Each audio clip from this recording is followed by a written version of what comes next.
Details చూస్తున్నాం. జీహెచ్ఎంసీలో monsoon emergency teams, instant repair teams టెండర్లను రద్దు చేయాలంటూ డిమాండ్ చేస్తూ ఎమ్మెల్సీ కల్వకుంట్ల కవిత సీఎం రేవంత్ రెడ్డికి లేఖ రాశారు.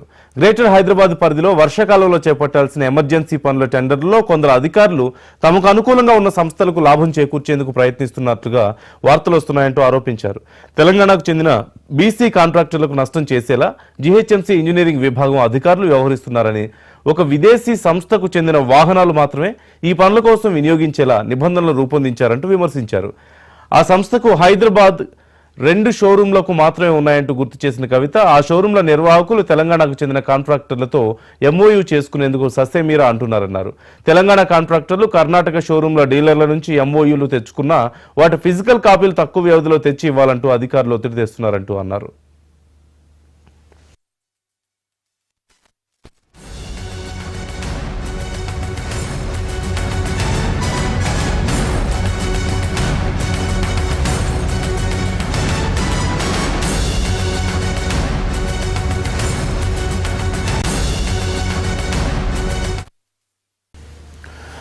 ఇప్పటి వరకు జీహెచ్ఎంసీలోని 150 వార్డులకు వేర్వేరుగా టెండర్లు పిలిచేవారని, ఇప్పుడు 9 జోన్ల వారీగా మాత్రమే టెండర్లు పిలవడంతో తెలంగాణ కాంట్రాక్టర్లకు నష్టం వాటిల్లుతోందంటూ కవిత ఆరోపించారు.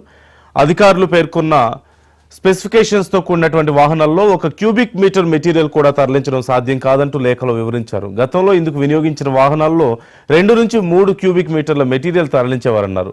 అధికారులు ఒక సంస్థకు 2 కాంట్రాక్టు ఏజెన్సీలకు లబ్ధి చేకూర్చేలా నిబంధనలు మార్చడంతో ఒక్కో ఏడాదికి 5.85 కోట్ల అదనపు భారం పడుతుందంటూ కవిత గుర్తు చేశారు.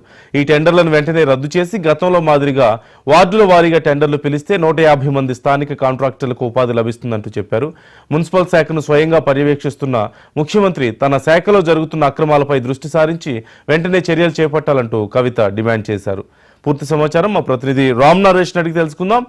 రామ్ నరేష్, ఏమైంది జీహెచ్ఎంసీలో ఈ మాన్సూన్ ఎమర్జెన్సీ టీమ్స్ అలాగే ఇన్స్టంట్ రిపేర్ టీమ్స్ విషయంలో? కవిత కొన్ని అభ్యంతరాలు వ్యక్తం చేస్తున్నట్లుగా తెలుస్తుంది, కంప్లైంట్ చేస్తున్నారు. డీటెయిల్స్ ఏంటి? నందు, జిఎస్ఎంసీ సంబంధించి ఏదైతే మాన్సూన్ సంబంధించి ఎమర్జెన్సీ వర్క్స్ సంబంధించి టెండర్లు నిర్వహించారు. ఆ టెండర్లు కొన్ని సంస్థలకు అనుకూలంగా ఈ టెండర్లు అనేది ప్రక్రియ కొనసాగింది. తమకు అనుకూలమైన సంస్థలకు ఈ టెండర్లు కేటాయించేదాకా మంత్రులు చేపట్టారని చెప్పేసి చెప్పడం జరిగింది. దీనికి సంబంధించి ఆమె సీఎం రేవంత్ రెడ్డి, ఏదైతే మున్సిపల్ శాఖ మంత్రి కూడా సీఎం ఉన్నారు కాబట్టి సీఎంకి లేఖ రాస్తూ అయితే కొన్ని విషయాలను అయితే ప్రస్తావించడం జరిగింది. ఏదైతే టెండర్లు నిర్వహించారో ఈ టెండర్లు పూర్తిగా రద్దు చేయాలని చెప్పేసి, దీనికి ఏదైతే ఈ టెండర్లకు సంబంధించి అక్రమాలకు పాల్పడ్డారో వాళ్ళపై చర్యలు తీసుకోవాలంటూ కూడా ఆమె లేఖలో పేర్కొనడం జరిగింది.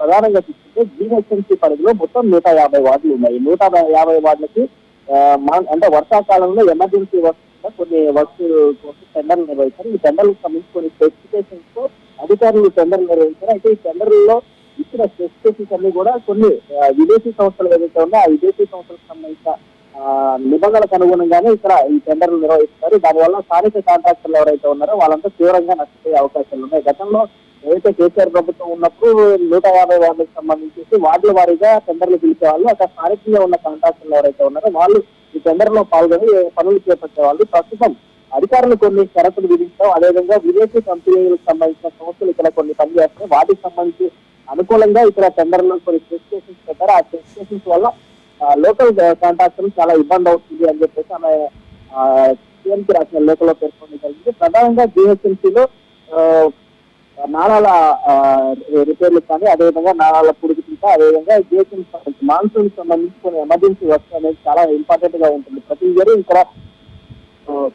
పెద్ద ఎత్తున పనులు చేపడుతుంటారు. ఈ పనులకు సంబంధించి టెండర్లలో చాలా అవకతవకలు జరిగాయి. ఈ అవకతవకలపై సీఎం ఎందుకు చర్యలు తీసుకోవట్లేదు, దీనిపై ఎందుకు రివ్యూ చేయట్లేదు అని చెప్పేసి కూడా ఆమె లేఖలో పేర్కొనడం జరిగింది. మొత్తంగా చూసుకుంటే ఏదైతే అధికారులు టెండర్లు నిర్వహించారో ఆ టెండర్లు ఏదైతే వార్డుల వారీగా నిర్వహించారో అదే విధంగా నిర్వహించాలని ఇప్పుడు అధికారులు మాత్రం జోన్ల వారీగా, అంటే జిహెచ్ఎంసీ పరిధిలో ఉన్న మొత్తం 150 వార్డులకు కానీ కేవలం 9 జోన్ల వారీగానే ఇప్పుడు టెండర్లు నిర్వహిస్తున్నారు. దీనివల్ల పెద్ద కంపెనీలకు లాభం జరుగుతుంది తప్ప చిన్న కాంట్రాక్టర్లు చాలా నష్టపోయే అవకాశం ఉంది. ఇప్పుడు అసలుకే ప్రభుత్వం కమిషన్లు తీసుకుంటుంది. అదేవిధంగా వర్కులకు సంబంధించిన బిల్లులు చెల్లించాలని చెప్పి కాంట్రాక్టర్లు పని చేసేందుకు ముందుకు రావట్లేదు. ఇలాంటి పరిస్థితుల్లో అధికారులు, కొంతమంది ఇంజనీరింగ్ అధికారులు విదేశీ కంపెనీలకు సంబంధించిన షోరూమ్లు ఇక్కడ ఏవైతే ఉన్నాయో వాటికి సంబంధించిన వాహనాలు కొనుగోలు చేసే విధంగా ఇక్కడ టెండర్లో స్పెసిఫికేషన్స్ ఇచ్చారో దాన్ని ఆ నిబంధనలు మార్చాలని చెప్పేసి ఆమె లేఖలో పేర్కొనడం జరిగింది. ఏదైతే ఇప్పుడు అధికారులు ఇచ్చిన స్పెసిఫికేషన్ ఉందో ఆ స్పెసిఫికేషన్ ద్వారా కేవలం 1 క్యూబిక్ మీటర్ సంబంధించిన మట్టి మాత్రమే అంటే పుడిక తీయడం మాత్రమే సాధ్యపడుతుంది.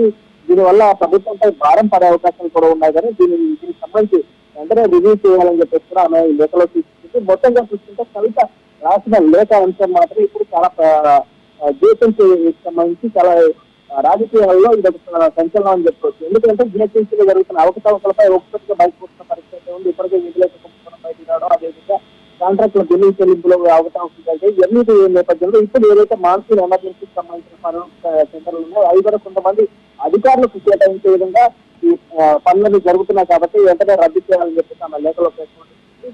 దీనికి సంబంధించి సీఎంఓ వర్గాలు ఏ విధంగా స్పందిస్తాయని చూడాలి. దీనికి సంబంధించి ఈ మాన్సూన్ ఎమర్జెన్సీ సెంటర్లకు సంబంధించి జిహెచ్ఎంసీ కమిషనర్ ఆర్వి కర్ణన్ దీనికి సంబంధించి సమీక్ష కూడా చేస్తున్నట్లయితే మనకు సమాచారం అందుతుంది. Right, thank you Ram Naresh.